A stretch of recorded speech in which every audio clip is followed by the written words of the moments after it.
जय बोलो देवादिदेव 1008 श्री भगवान महावीर स्वामी की जय जय जय। अहिंसा परमो धर्म की जय जय जय। परम पूज आचार्य गुरुवर श्री विद्यासागर जी महाराज की जय जय जय। परम पूज्य 108 मुनिवर श्री प्रमाण सागर जी मुनिराज की जय जय जय। परम पूज्य 108 मुनिवर श्री अरहत सागर जी मुनिराज की जय जय जय। नमोस्तु गुरुदेव नमोस्तु। हमारा जीवन मिट्टी की तरह, मिट्टी के लोंधे से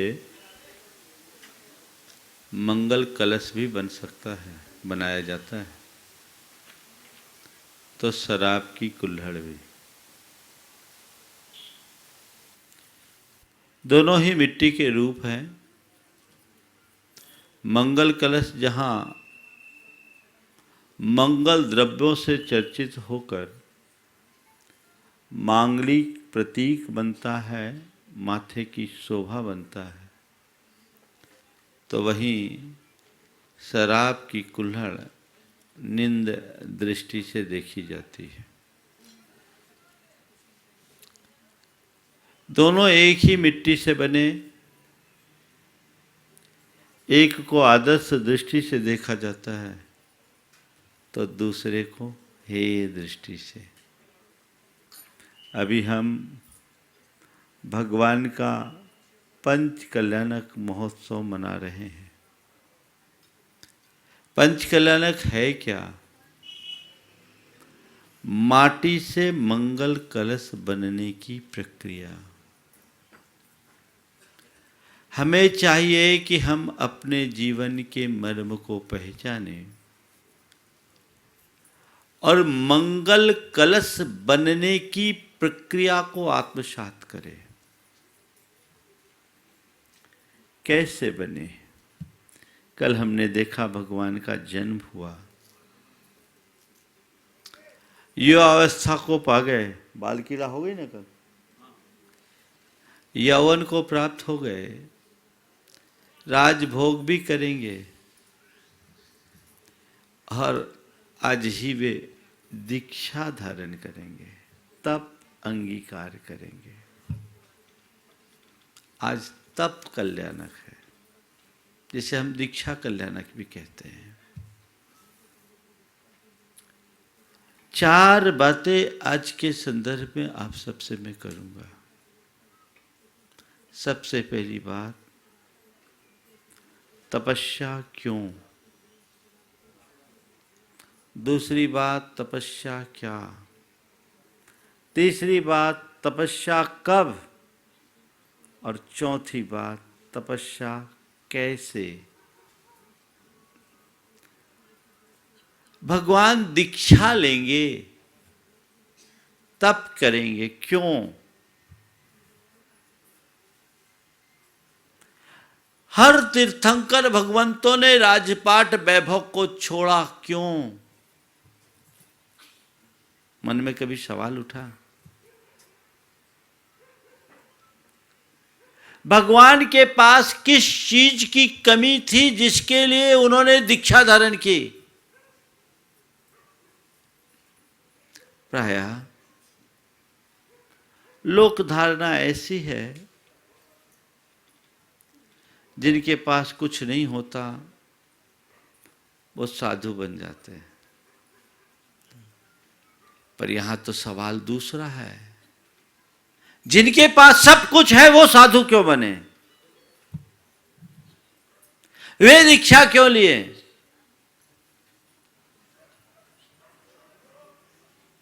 कभी मन में सवाल आया? ये सवाल उठना चाहिए, और जब सवाल उठेगा तो समाधान भी निकलेगा। भगवान ने दीक्षा ली, क्यों ली? उनके पास देखा जाए तो किसी भी साधन की कमी नहीं थी। राज संपदा, भोग विलास, ठाट बाट, प्रभुता, मान सम्मान, ऐश्वर्य, सब कुछ था। इस संसार की जितनी भी अनुकूलताएं हो सकती है वह सब भगवान के चरणों में न्योछावर होती हैं। लेकिन फिर भी भगवान ने उन सब को त्यागा। क्यों? केवल इसलिए कि बाहर की जितने भी ठाट बाट हैं उनमें सुविधा तो है, सुख नहीं। ये सुख के साधन नहीं है। इनके माध्यम से जीवन का जो सच्चा सुख मिलना चाहिए वो नहीं मिल सकता। ये तो मन की तृष्णा को और बढ़ाने वाले निमित्त हैं। संसार के साधन तृष्णा को उत्पन्न करने वाले हैं और संसार के ये साधन क्षण भंगुर हैं, नश्वर हैं। आत्मतोष में ही शांति मिलेगी और आत्मतोष ही स्थायी है। ये बात जिसके हृदय में बैठती है वे ही दीक्षा की ओर रुख कर पाते हैं। आप लोग देखेंगे आज सारे सभासद नीलांजना के नृत्य में मग्न दिखेंगे, पर भगवान नीलांजना की आकस्मिक मृत्यु को देखकर जाग उठेंगे। उन्हें बात दिखने लगेगा कि जैसे आज नीलांजना का अंत हुआ कल मेरा भी अंत हो सकता है। जीवन क्षणभंगुर है, कभी भी किसी का भी कुछ भी हो सकता है। अब भंगुर को नहीं शाश्वत को देखना है। वो मुड़ गए। अगर अपने जीवन के दुखों का सदा सदा के लिए अंत करना है तो तपस्या करना जरूरी है। इन सब में सुख नहीं है, सुखाभास है। ये एक मृग मरीचिका जैसी है जो लुभावनी और आकर्षक तो है पर तृप्ति और संतुष्टि नहीं है।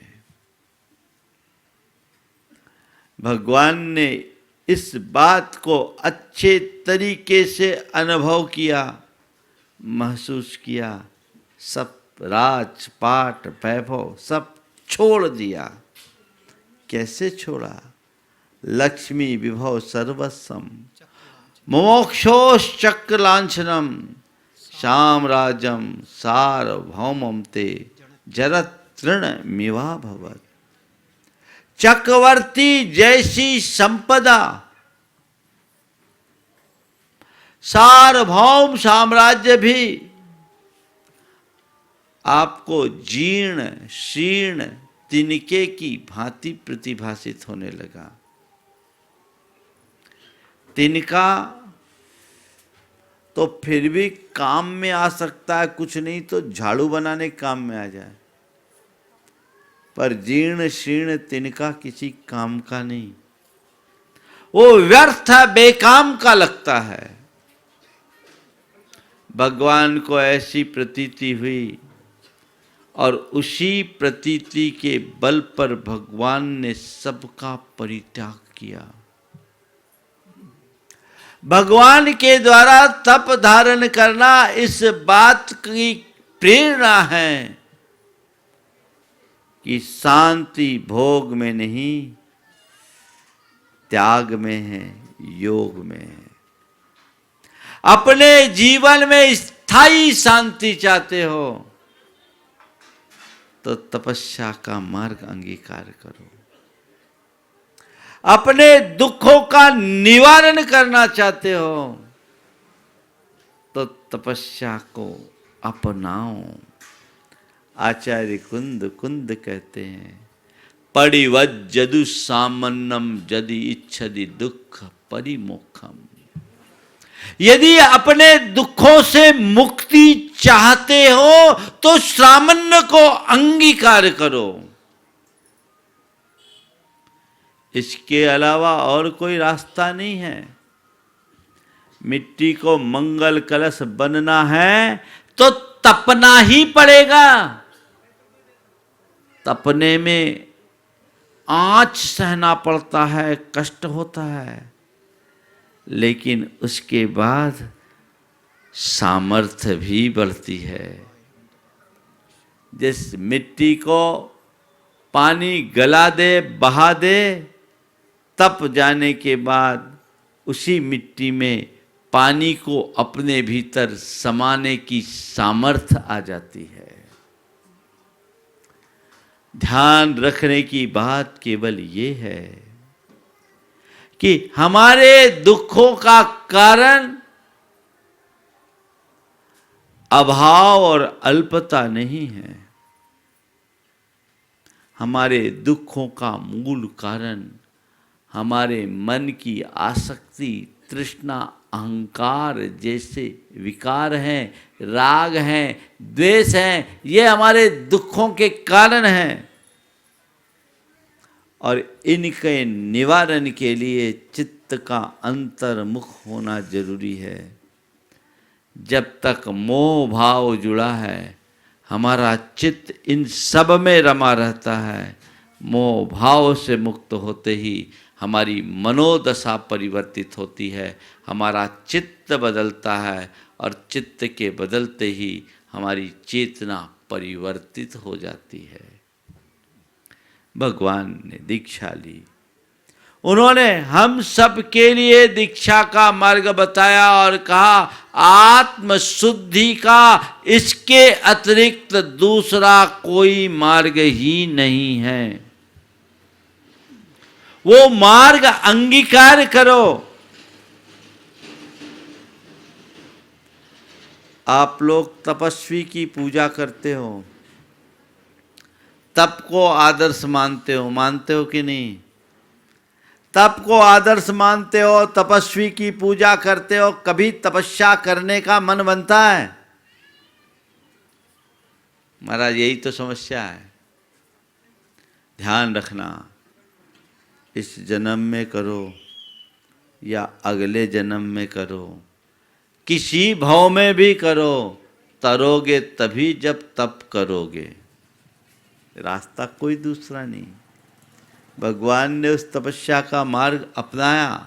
अपनी चेतना का क्रमिक विकास करते करते आज तीर्थंकरत्व को प्राप्त कर गए। वे हमारे लिए यही मार्ग बता के गए हैं कि तुम भी तप के बल पर अपना जीवनोत्थान कर सकते हो। तो तपस्या के प्रति अपनी दृष्टि होनी चाहिए। बिना तपे हम अपने जीवन का उत्थान नहीं कर सकते। अपने दोषों, दुर्बलताओं, दुर्गुणों और दुखों का अंत करना चाहते हो तो तप करो। भगवान ने दीक्षा ली, दीक्षा उसी तप के परिणाम स्वरूप।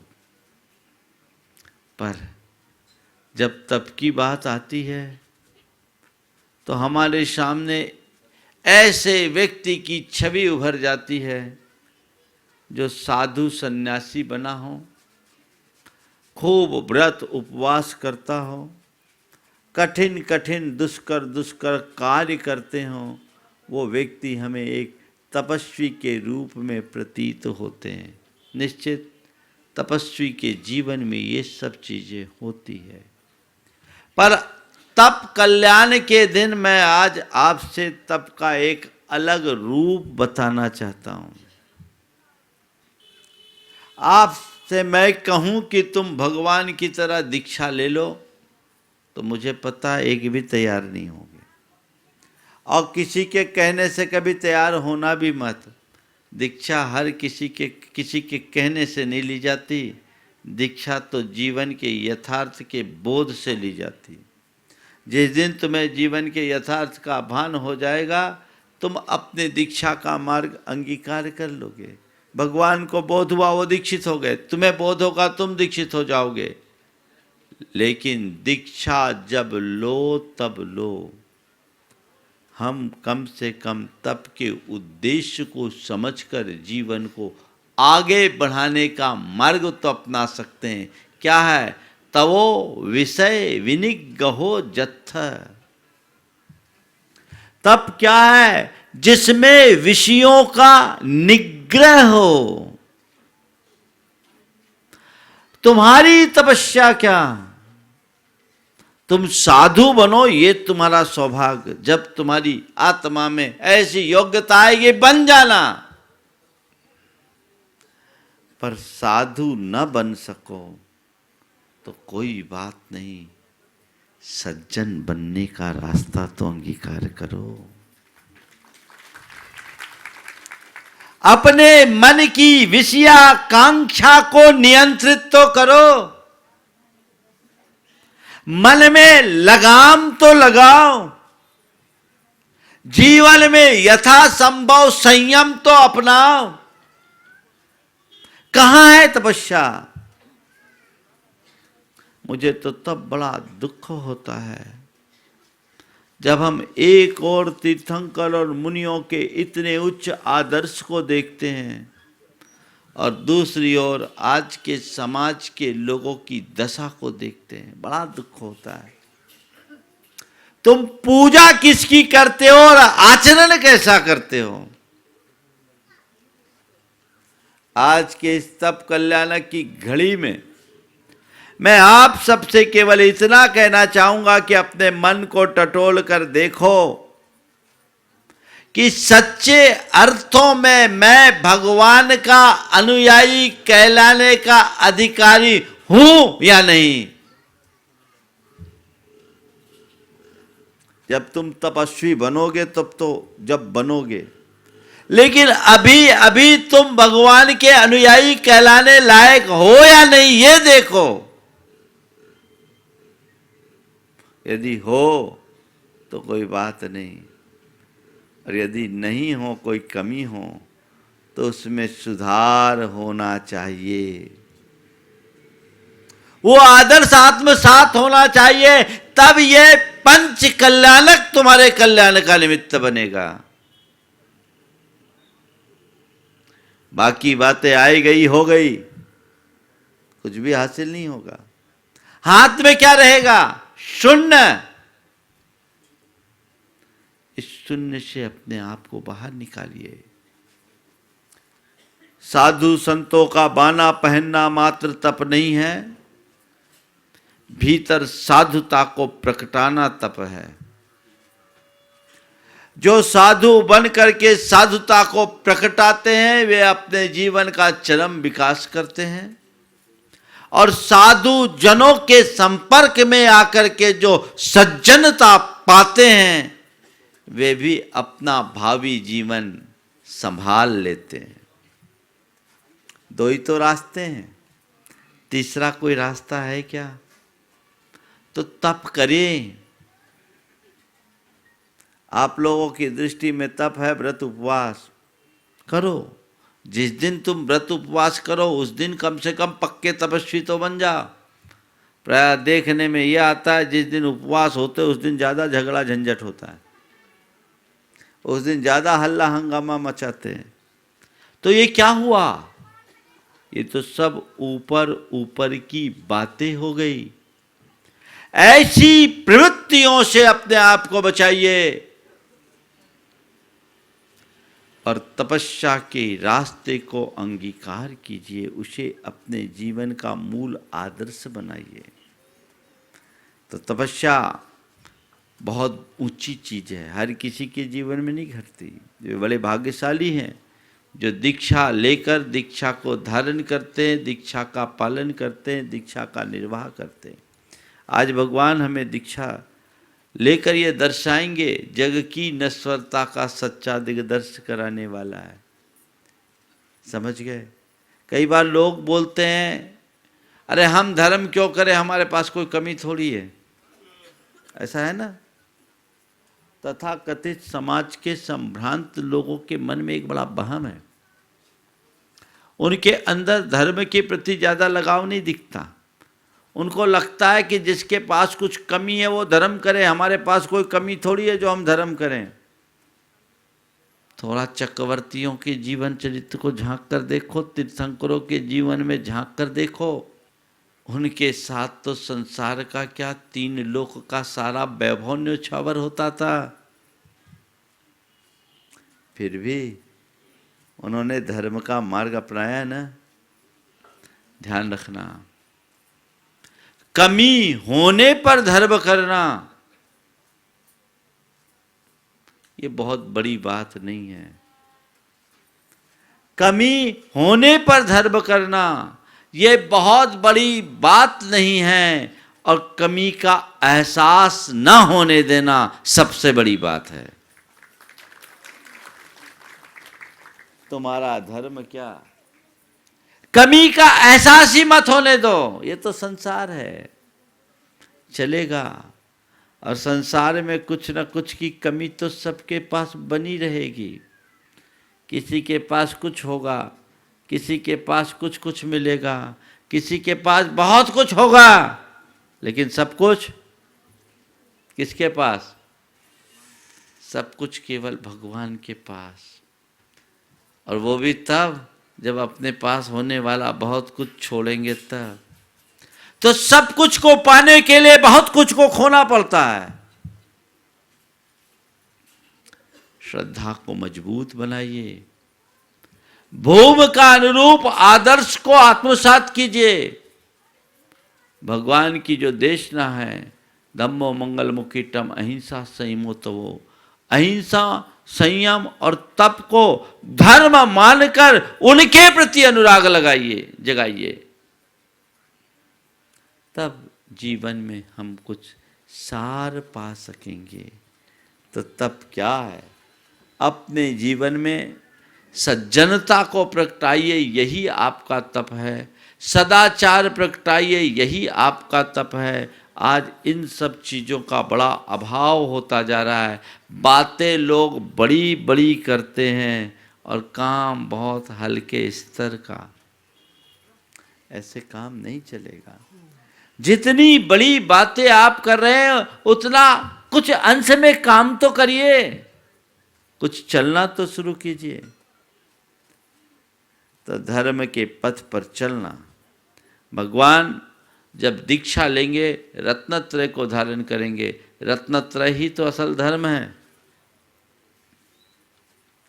यहीं से मोक्ष मार्ग की शुरुआत होती है, और धर्म पथ पर चल के धर्म के फल को प्राप्त करेंगे केवल ज्ञान के रूप में।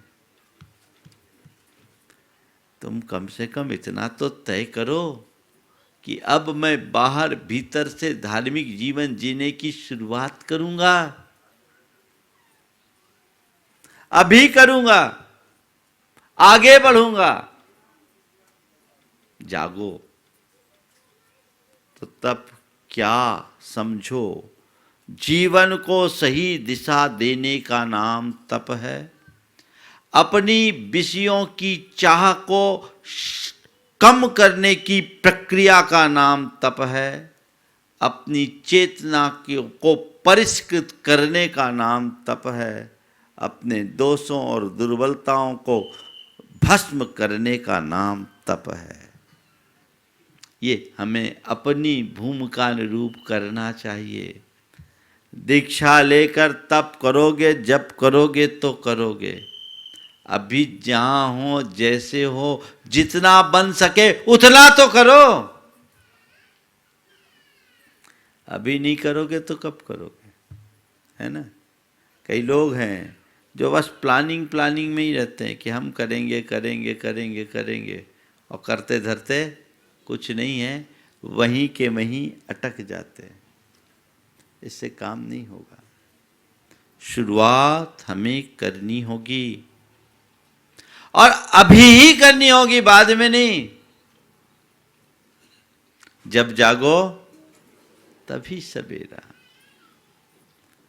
तब कब? जब मरेंगे तब। कब? हाँ, कई लोगों को होता है तप के बारे में, त्याग के बारे में, कहाँ करना तो है, कब करेंगे? जब करने लायक नहीं बचेंगे तब करेंगे।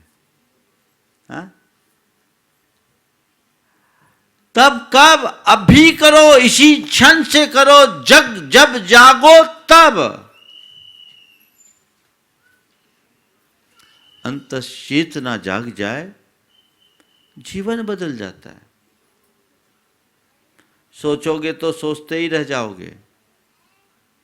नीतिकार कहते हैं, यावत् स्वस्थो अयम देह यावत् मृत्युश्च दूरतः तावत् आत्महितम कुर्यात् प्राणांते किम करिष्यसि।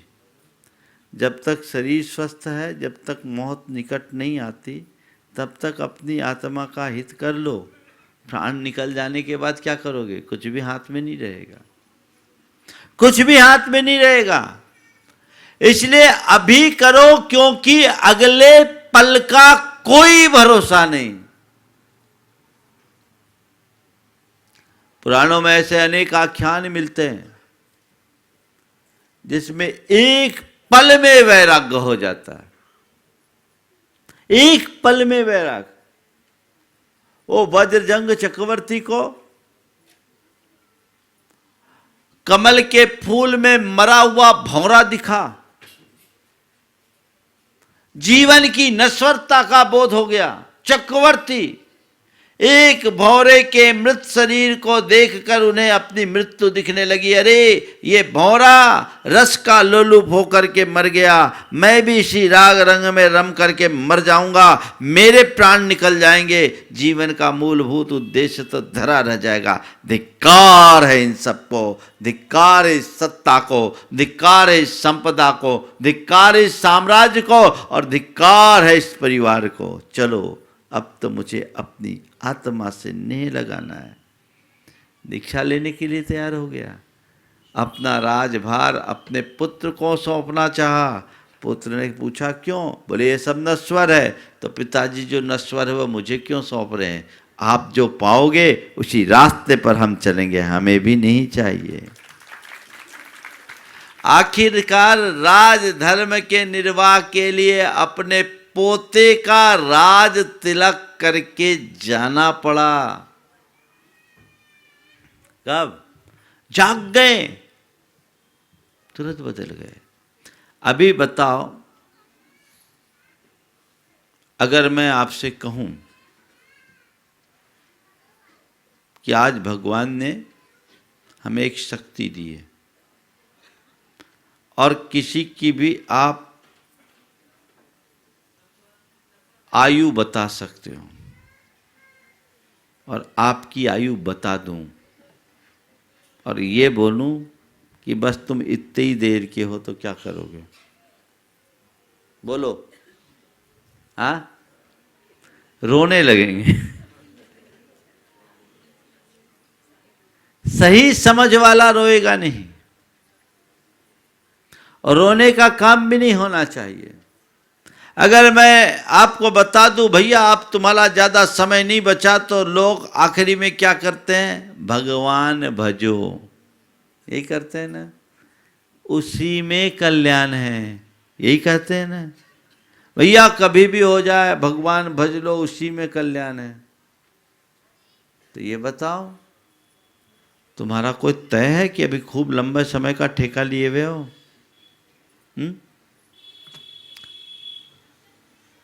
एक राजा के राज्य में एक मुनिराज का आगमन हुआ, संत का आगमन हुआ।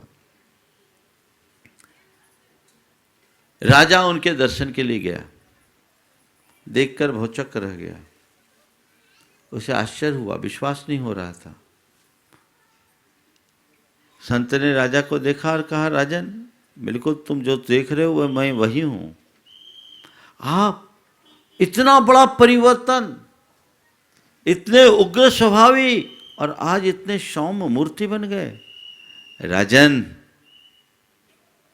इस बात का जवाब तो मैं तुम्हें बाद में दूंगा, पर अभी जो मेरे ज्ञान में दिख रहा है वह तुम्हारे लिए चिंता का विषय है। तुम्हारी आयु कुल 7 दिन की बची है। तुम्हारी आयु कुल 7 दिन की बची है। आज शनिवार है, अगले शनिवार को तुम नहीं रहोगे। शनिवार ही है ना? हो शनिवार। आज शनिवार है, अगले शनिवार तक तुम्हारा टिकट कट जाएगा। तुम जाओ, शुक्रवार को मुझसे बात करना। शुक्रवार को राजा आया, उसका व्यवहार एकदम बदला बदला सा था। इससे पहले कि राजा कुछ कहे, संत ने उससे पूछा, ये बताओ इन 7 दिनों में क्या किए? बोले कुछ नहीं, मेरी मौत मुझे दिखते रही और मैं भगवान का नाम जपता रहा। बोले तुमने कितनी बार अहंकार किया, कितनी बार क्रोध किया, कितना काम मोह में फंसे? बोले कुछ नहीं, भगवान भजन के अलावा मुझे कुछ नहीं दिखा और मैं शांत बना रहा। तो उन्होंने समझाया कि बस मैं तुमसे यही कहना चाहता हूँ, तुम्हें जो मैंने 7 दिन की आयु बताई थी वह केवल समझाने के लिए बताई थी, पर मैंने जो कहा वो झूठ भी नहीं कहा। इस संसार में जितने भी प्राणी हैं सबकी आयु 7 दिन तक की ही है, क्योंकि जो भी मरेगा वो रविवार से शनिवार के बीच ही मिलेगा, सोमवार से रविवार, इतना ही है ना 7 दिन। इसके अलावा क्या है कोई उससे अधिक? बस तुमने मेरे जीवन का रहस्य जानना चाहा, तुम्हें मैंने 7 दिन की आयु बताई, तुम्हारा जीवन बदल गया। मैं तो अपनी आयु 1 पल की मानता हूँ और अपने हर पल को सार्थक करने का प्रयत्न करता हूँ। कितनी आयु है तुम्हारी? क्या देखा? कल का भरोसा है? नहीं है, पर उसी में लगे हैं, सब आश्वस्त हैं। जिस दिन जीवन का यथार्थ तुम्हें समझ में आने लगेगा, जीवन की दिशा दशा सब परिवर्तित हो जाएगी। फिर अलग से कुछ कहने और करने की जरूरत नहीं पड़ेगी। अरे अभी तो हमारी उम्र, ये बात ठीक नहीं। चाहे दीक्षा की बात हो या धर्म साधना की बात, जब समझ में आ जाए जुट जाओ। कल किसने देखा? बच्चे करते हैं तो कहा जाता है अभी उम्र नहीं है, अब बड़े हो जाए तो कहते हैं अब हम उम्र नहीं बची। तो कहाँ रहोगे? पहले जब था तब कह दिया अभी उम्र थोड़ी है, और जब करने की बारी आई तो अब उम्र नहीं बची। ये सब बहाने हैं। एक सांस भी यदि तुमने ठीक तरीके से जी लिया, मरते मरते भी, तो वो तुम्हारे जीवनोद्धार का आधार बन सकती है। वो तुम्हारे जीवनोद्धार का आधार बन सकती है।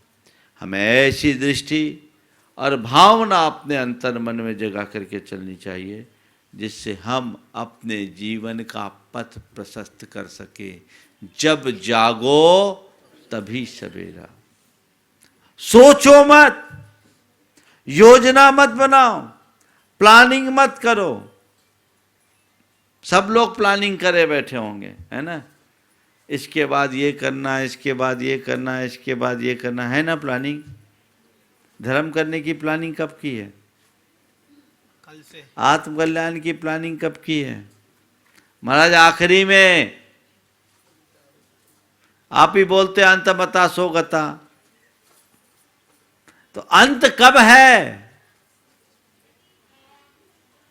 कोई पता है?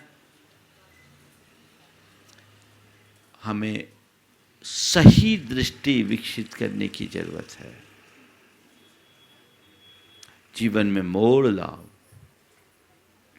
आप सब बहुत भाग्यशाली हो कि आज आपको सही समय पर सही प्रेरणा मिल रही है। बहुत से लोग तो ऐसे अभागे हैं जिनको कुछ मिलता ही नहीं। सन 1993 में गुरुदेव रामटेक में थे। आंध्र प्रदेश से एक परिवार आया, वो नागपुर किसी काम से आए थे। मालूम पड़ा कि आचार्य विद्यासागर जी महाराज रामटेक में हैं। पहली बार नाम सुना था। वो वहां से सीधे गुरु चरणों में दर्शन करने के लिए आए। गुरुदेव के कक्ष के बाजू में ही मैं बैठता था। गुरुदेव के दर्शन करके वो मेरे पास आए। परिवार के प्रमुख 65 वर्ष के थे और एक बड़े उद्योगपति थे। माइनिंग का व्यवसाय था उनका। आंखों में आंसू की धार। उन्होंने कहा, महाराज 65, महाराज भी नहीं बोल पा रहे थे, बाबा जी 65 वर्ष की उम्र के बाद मुझे आज पहली बार पता लगा कि जीवन का ये भी कोई रूप है। आज यहाँ आने के बाद लग रहा है मेरे 65 वर्ष व्यर्थ हो गए। हमने कभी देखा ही नहीं। हमने अपना सारा जीवन केवल धन कमाने, यश पाने और परिवार को संभालने में लगा दिया। आत्मा की तरफ दृष्टि नहीं, निमित्त नहीं मिला। पहली बार दर्शन करके लग रहा है कि जीवन का सर्वश्रेष्ठ रूप तो यही है। तुम लोगों की क्या कहानी है? ऐसा प्रतीत होता है, कभी ऐसा महसूस हुआ, कभी ऐसा ख्याल आता है, अरे सच्चा मार्ग यही है और मुझे इसी मार्ग पर बढ़ना है।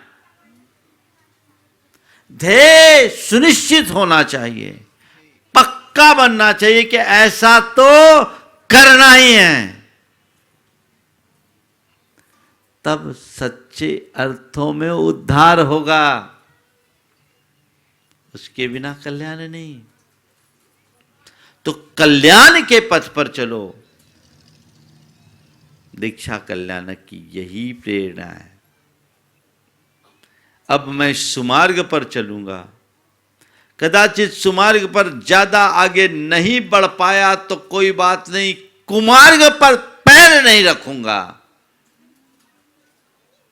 इतना तो सुनिश्चित कर लो, तब भगवान के सच्चे अनुयायी बन पाओगे। आखिरी बात, कैसे करे तब? कैसे करे?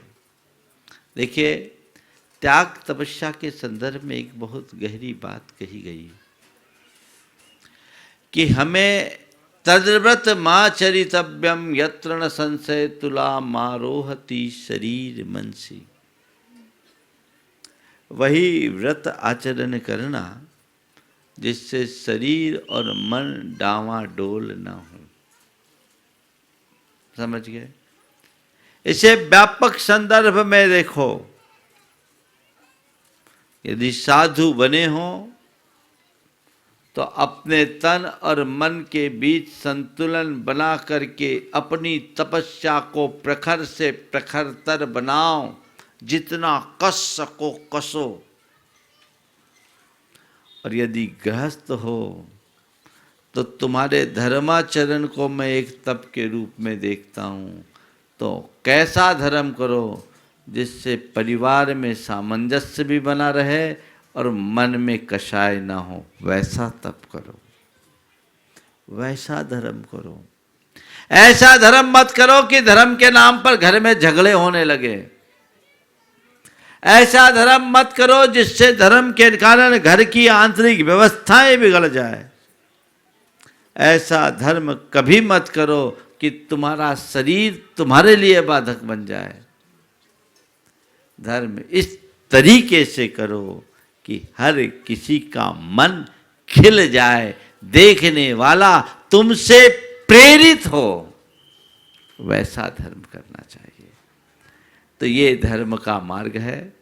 दीक्षा कल्याणक धर्म की एक प्रबल प्रेरणा के रूप में हम सबके जीवन से जुड़े और हम उस आदर्श को आत्मसात करके अपने जीवन को आगे बढ़ाएं। इस भाव से मैं विराम लूँगा। आज भगवान की दीक्षा विधि होगी। दीक्षा कल्याण के संबंध में जो और विशेष बातें हैं भगवान की दीक्षा के उपरांत आप सबके बीच की जाएगी। आप सबसे मेरा यही कहना है कि आज के कार्यक्रम में जैसा भैया जी ने आपको बताया, आप समय पर आएँ। आज अगर आप लेट आएंगे तो दोपहर में आपको पूरा लाभ नहीं मिलेगा। कितने बजे बुलाया उनने? 11:30 बजे ना, तो 11:15 बजे तो अष्ट देवियों को बुलाया है। 11:30 बजे बुलाया है तो आपको 11:30 पर ही आना है। मैं चाहूँ तो 15 मिनट और खींच सकता हूँ, लेकिन अभी समय पर छोड़ रहा हूँ ताकि आप दोपहर में समय पर आए और उसका पूर्ण लाभ ले सकें। मंगल भावना की 4 पंक्तियों के साथ हम विराम लेंगे। मंगल मंगल होए जगत में सब मंगलमय हो।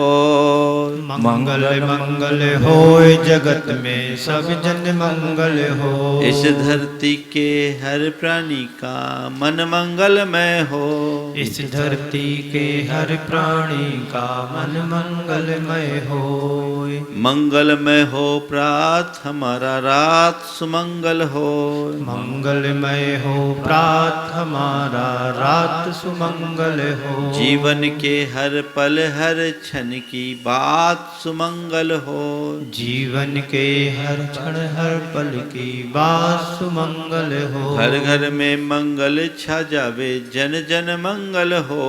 घर घर में मंगल छा जाए जन जन मंगल हो। इस धरती का कण कण पावन ओ मंगलमय हो। इस धरती का कण कण पावन ओ मंगलमय हो। मंगल मंगल होए जगत में सब मंगलमय हो। मंगल मंगल हो इस जगत में सब जन मंगल हो। इस धरती के हर प्राणी का मन मंगलमय हो। इस धरती के हर प्राणी का मन मंगलमय हो। जय बोलो परम पूज्य आचार्य गुरुवर श्री विद्यासागर जी।